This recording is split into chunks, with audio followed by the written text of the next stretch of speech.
Bonjour chers frères et sœurs en Jésus-Christ. Bonjour chers frères et sœurs qui croient en Dieu. Je reprends la série de vidéos intitulée « Ce que le chrétien doit savoir d'eux ». C'est-à-dire ce que le chrétien doit savoir des autres croyances religieuses des humains. Et aujourd'hui, nous allons dire ce que le chrétien doit savoir de la religion Ekankar, qui est appelée la religion de la lumière et du son de Dieu. C'est une religion qui a été créée par un Américain en 1965. Cet Américain s'appelle Paul Winchell. Et le temple principal de cette religion se trouve à Champaign, dans le Minnesota, aux États-Unis. Et cette religion croit en ce que dit l'hindouisme à propos des réincarnations, c'est-à-dire concernant la roue des réincarnations, le samsara. Ils croient en cela. Donc ça, ils le tiennent de l'hindouisme. Deuxième chose, le nom de Dieu sur lequel ils s'appuient pour nommer en fait leur religion Ekankar, ça vient d'un nom de Dieu qui a été donné ou révélé par le gourou Nanak, celui qui est à l'origine de la religion sikh.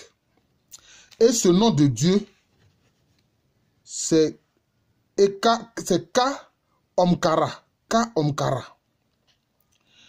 Donc c'est le gourou Nanak, fondateur de la religion sikh, qui appelait ainsi Dieu le créateur Ka Omkara. Et c'est de là que vient Ekankar. Donc, le nom de Dieu là, qu'utilisent les équistes, parce que ceux qui sont de la religion Ekankar, on les appelle les équistes. Et ils se veulent collaborateurs de Dieu. Donc, vous voyez qu'ils ont aussi pris quelque chose de la religion sikh. Ils ont pris un peu de l'hindouisme, ils ont pris un peu de la religion sikh. Et celui qui est leur leader du moment à chaque fois, il appelle le maître Ek vivant. Et son nom en langue sanskrit, parce que même le nom Ka Omkara, c'est en langue sanskrit. La langue sanskrit, c'est une sorte de vieux perse. Voilà, c'est la langue perse là. Mais disons la langue perse très ancienne. C'est ça le sanskrit. Voilà. Et que certaines religions, notamment l'hindouisme, etc., utilisent. Et on croit que c'est, disons que c'est comme une sorte de langue sacrée. Voilà. Et donc, pour eux, à tout moment, il se trouve un maître Ek vivant. Ce qu'ils appellent le maître Ek vivant. Et qui en langue sanskrit est appelé Mahanta. Et ils estiment que le Mahanta, c'est l'homme qui a l'état de conscience le plus élevé. L'état de conscience le plus élevé. Voilà. Et donc, il est en quelque sorte comme un guide pour tous les autres équistes. Voilà. Sur, disons, ce qu'ils appellent, disons, le voyage de l'âme. Le voyage de l'âme. Voilà. L'âme qui, pour eux, doit s'élever pour atteindre un état de conscience très élevé. Voilà. C'est ce qu'ils disent. Et par la pratique, parce qu'ils ont une pratique, c'est le chant du ou. Ils chantent ou en fixant surtout leur conscience au niveau du troisième œil. Et vous voyez souvent les partisans de la religion hindoue, ils mettent un point rouge au niveau de, disons entre les deux yeux, au niveau d'ici. Voilà. Et ils chantent le ou.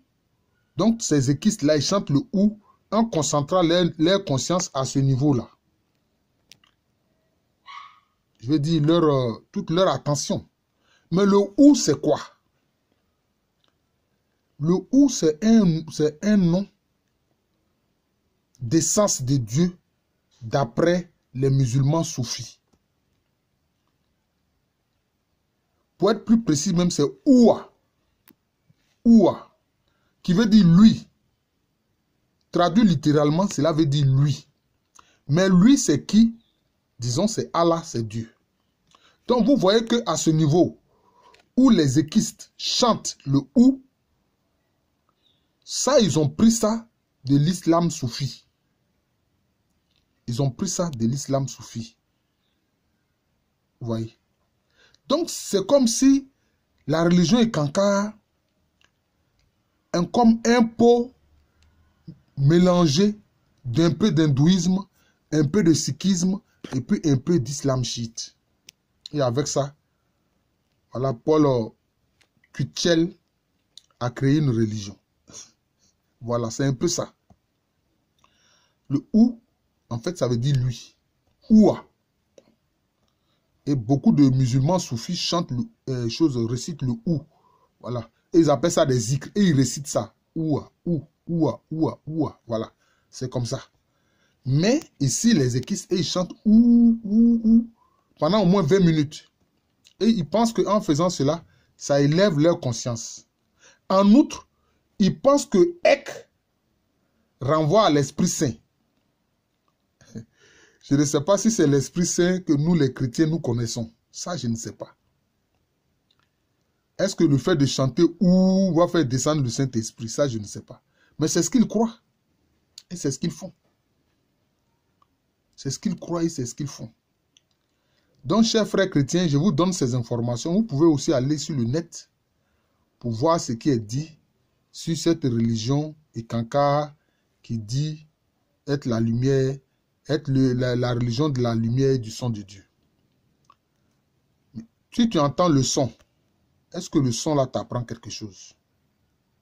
Nous les chrétiens, nous insistons sur la parole. Dieu parle aux hommes. Mais si c'était simplement un son, mais il y a toutes sortes de sons. Ah oui, il y a toutes sortes de sons. Même un fruit qui tombe d'un arbre produit un son. Vous voyez? Donc, voilà les croyances de ces frères-là, les équistes, qui disent être les collaborateurs de Dieu. Voilà.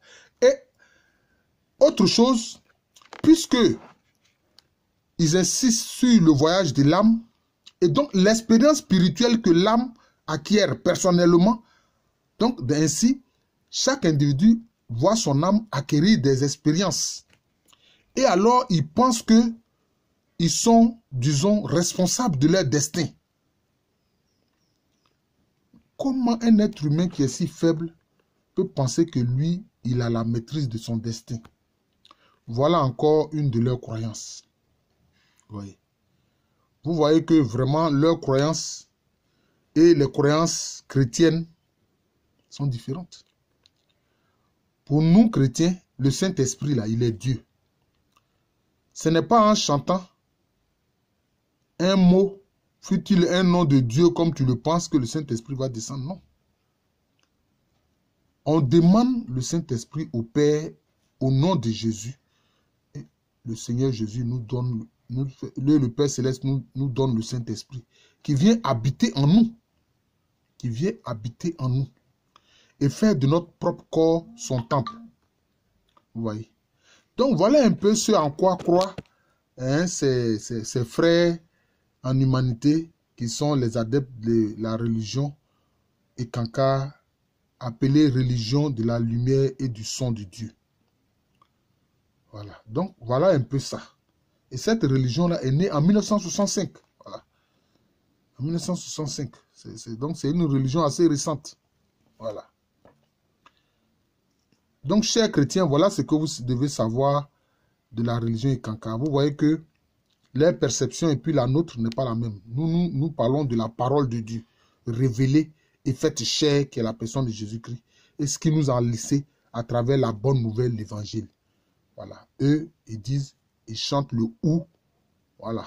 C'est ça. Et en chantant le ou, ils pensent qu'ainsi, ils élèvent leur âme pour atteindre un niveau de conscience élevé et pénétrer ainsi la lumière divine. Bon, voilà, ça c'est leur croyance. Et c'est Paul Whitchell qui a créé cette religion-là en 1965 en associant un peu des éléments de l'hindouisme, du sikhisme et de l'islam soufi. Je vous remercie. Je suis le frère Jean de l'amour de Jésus. Et à l'état civil, je suis le professeur Alouko Méréné.